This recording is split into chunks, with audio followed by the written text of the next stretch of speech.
민주당 경선 레이스 초반부터 잡음이 나고 있습니다. 바로 이분.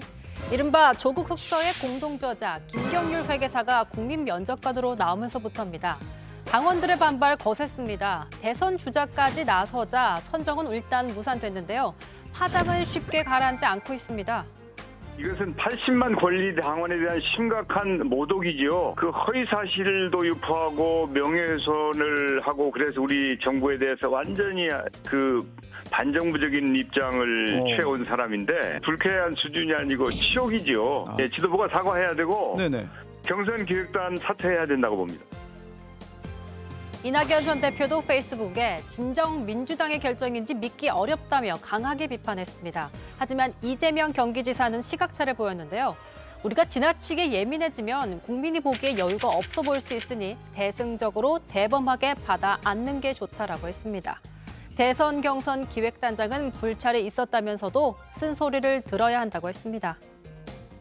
지금 민주당 경선에 또는 민주당 대선에 필요한 것은 국민의 시각이라고 생각을 하고요. 네. 그런 면에서 비판하는 목소리에 귀를 기울여야 된다라는 인식을 갖고 있었습니다.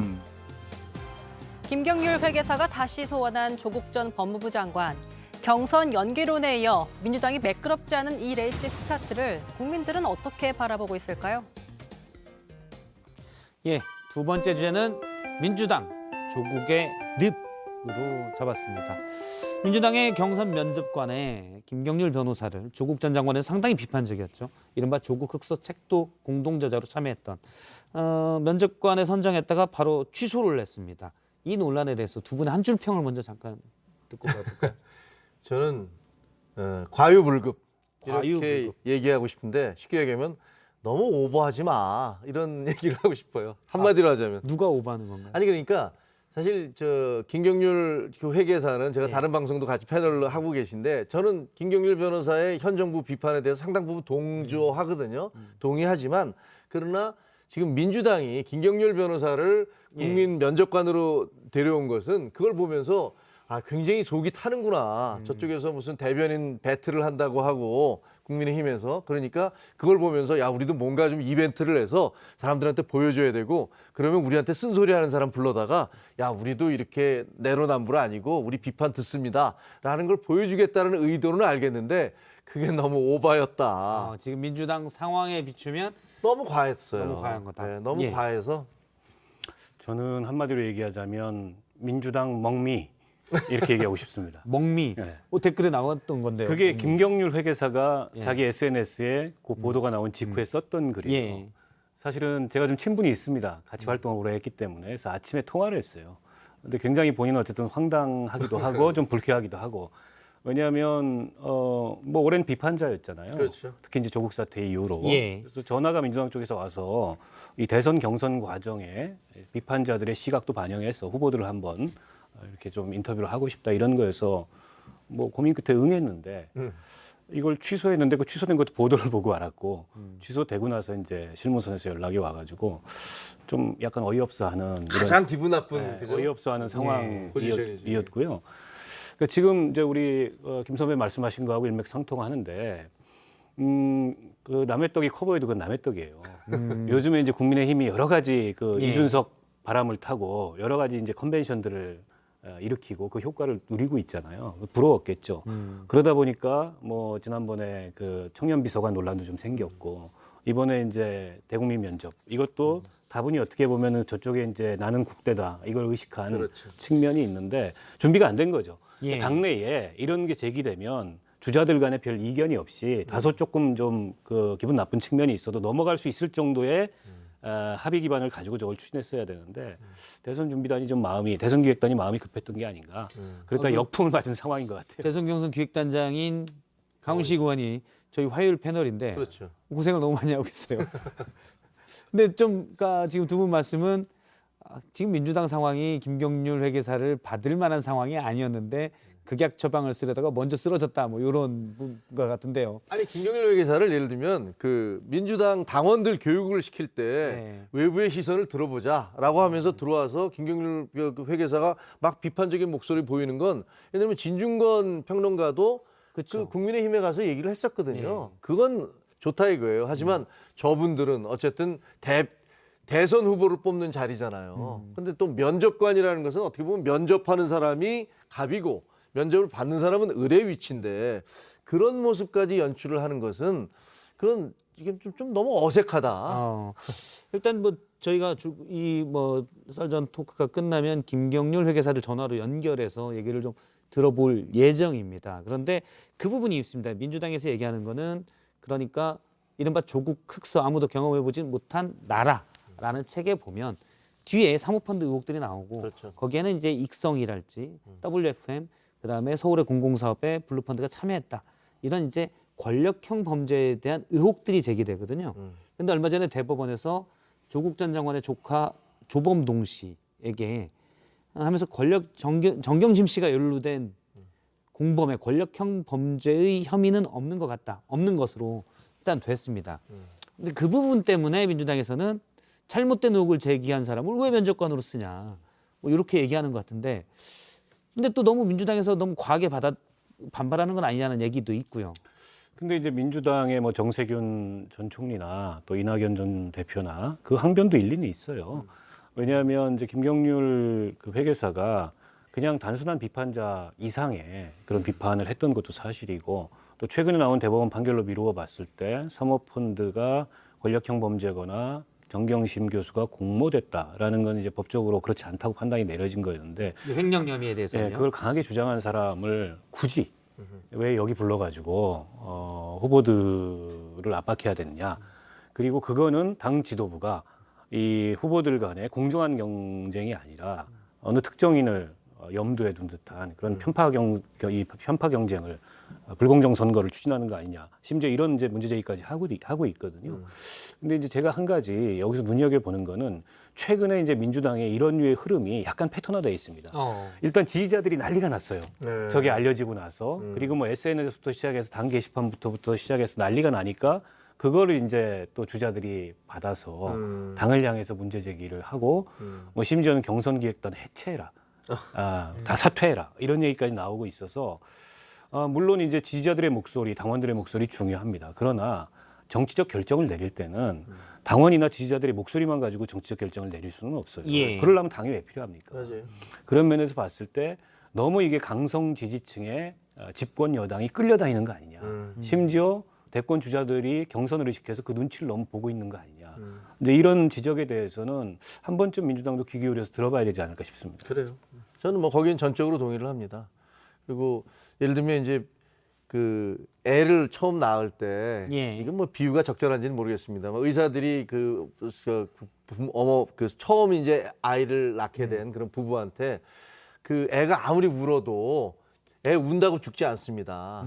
어른이 애를 이렇게 키우고 예. 양육하는 거지 애가 어른을 길들이게 하면 안 됩니다. 뭐 이런 얘기를 하는데 물론 사실 민주주의 사회에서 지지자들과 정당이란 관계는 이런 관계로 얘기할 수는 없죠.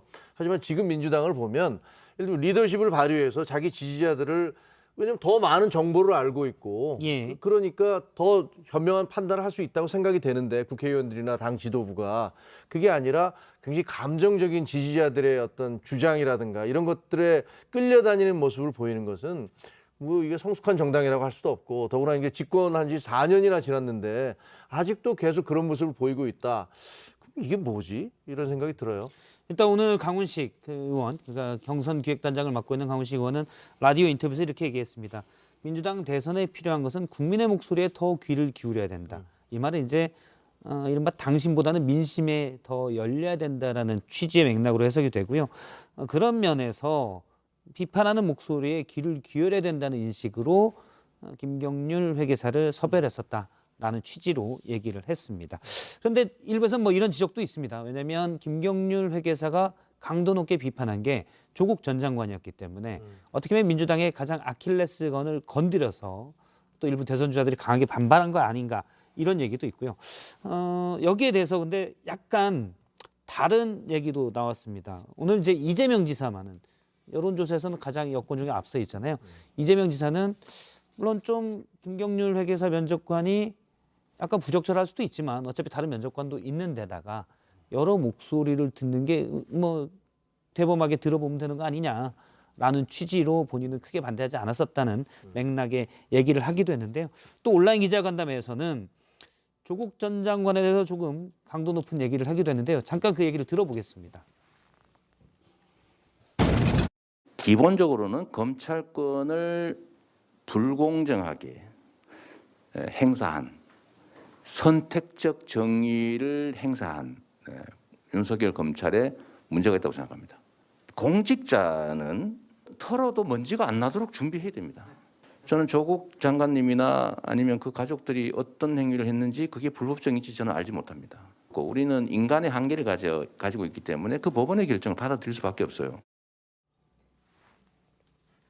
예, 일단 뭐 대부분의 대선 주자가 앞서 박 총장님이 얘기하신 대로 권리당원들의 눈치를 보느라고 조금 눈치를 보는데 이재명 지사는 오늘 얘기만 놓고 보면 약간 조국 전 장관과 선을 긋는 것 같아요. 어떻게 보십니까? 그 뭐 선을 긋지 않으면 조국의 강을 건너지 않으면 본선에 갔을 때 예. 이게 이제 수렁이 될 수 있다 이런 판단을 상식적으로 할 수밖에 없죠. 게다가 이제 이재명 지사는 지난 대선 또 뭐 경기도지사 되는 과정에서 당의 강성 지지층하고 많이 충돌을 하기도 했었고 그리고 법률가잖아요 이재명 지사도. 예. 근데 법률가로서는 뭐 당연한 얘기입니다. 이게 우리 모두 다 불완전한 존재고 한계가 있기 때문에 그렇죠. 법원이 어쨌든 충분히 이런저런 상황들을 감안해서 결정을 내린다면 그 결정에 승복할 수밖에 없는 거 아니냐. 다만 검찰이 수사 과정에서 필요 이상의 그런 과잉 수사를 했던 점에 대해서는 선택적 정의라는 지적을 할 수밖에 없다. 저는 지극히 상식적인 얘기를 했는데 저 상식적인 얘기들조차도 이재명 지사를 당내에서 지지하지 않는 이른바 이제 친문 강성 지지층들 눈에는 곱게 안 보이겠죠. 근데 오늘 이제 이재명 지사 이제 기자회견 하는 것들을 봤거든요. 예. 쭉 봤어요. 쭉 봤는데 그 깜짝 놀랐어요. 왜냐면 과거에 이제 제가 방송을 할 때 예. 그 패널 이렇게 초대해서 해본 적도 있었거든요. 그런데 그때는 사실은 뭔가 좀 그 본인이 듣기 불편한 질문을 하거나 좀 공격적인 질문을 하면 얼굴색이 좀 변했어요. 예. 그런 느낌을 보면서 아 이분이 그때 성남지사 할 때인데 시장 성남시장 할 때 예. 그래 이분이 그렇구나라는 생각을 했었는데 그 이후에 뭐 많은 정치적 시련을 겪어서 그런지 어떤지 모르겠지만 이번에 기자회견을 하면서는 굉장히 여유가 있어졌구나라는 느낌을 받았어요. 일단 여권 주자 중엔 지지율이 가장 높잖아요. 그래서 그런지 뭐 하여튼 좀 그러네라는 느낌을 받았고 그리고 지금 조국 그 전 장관에 대한 부분도 예. 상당히 뭐 나름대로는 그 경계선상을 잘 타면서 예. 넘어가지도 않고 그 반대로 가지도 않고 하면서 선을 지켜가고 있구나. 그래서 나름대로는 굉장히 많은 준비를 했구나라는 생각은 들었어요. 일단 뭐 경선 여론조사로는 여권 주자 중에 제일 앞서 있기 때문에 본선에서 중도층의 민심을 잡으려면 일단 조국 전 장관 강을 넘어야 된다는 생각을 그렇죠. 뭐 여권 그렇게 주자 중에는 해야겠죠. 가장 많이 하는 것 같고요. 다른 주자들은 일단 경선을 통과하려면 이 당원들 지지를 받아야 당심을 되니까. 먼저 받아야 되기 때문에 그분의 고민들이 좀 있는 것 같아요. 예, 알겠습니다. 그런데 나중에 이런 부분 지금 이재명 지사가 조금씩 이 강을 건너는 것들이 결국에는 나중에는 좀 뒤에는 예를 들어 문재인 정부와의 차별화를 좀 더 꾀한다든지 그렇게 발전할 수도 있을까요? 발전이라는 표현은 부적절할 수도 있겠습니다. 어떻게 변할 수도 있을까요? 근데 이제 차별화라는 게 어느 정도냐겠죠. 근데 지금 어쨌든 문 대통령 지지율이 여전히 40% 중반 가까이 됩니다. 이런 상황에서 차별화는 위험하죠. 어떤 후보가 예. 여당의 후보가 되더라도. 다만 이제 조심스럽게 정책적인 측면에서나 어젠다의 측면에서나 국정 운영에 대한 뭐 국민들도 다 공감하는 부동산 정책 같은 이런 어떤 그동안의 국정 운영에 있어서 국민들이 비판하는 대목에 대해서나 그런 데 대해서 이제 보완책들을 마련할 거고 예. 다만 이제 대통령 힘이 빠진다. 뭐 지지율이 거의 뭐 30%가 아니고 20% 수준으로 간다. 그러면 차별의 보폭이 커지겠죠. 이건 뭐 당연한 이치입니다. 이재명 지사는 아마 조국 전 장관이 미울 것 같아요. 왜냐하면 지금 갈 길이 먼데 그리고 이 양자 대결에서는 윤 전 총장이 좀 앞서고 있기 때문에 그런 부분에 대해서 선거라는 게 그렇잖아요. 앞서가는 사람한테 시간이 너무나 늦게 가고 쫓아가는 사람한테 시간이 너무나 빨리 가고 뭐 이렇다고 그러는데 예. 자기는 빨리빨리 쫓아가고 해야 되는데 보면은 조국 장관이 책도 내고 뭐 추미애 장관 또 나오고 그러니까 그분들이 속으로는 좀 밉지 않을까.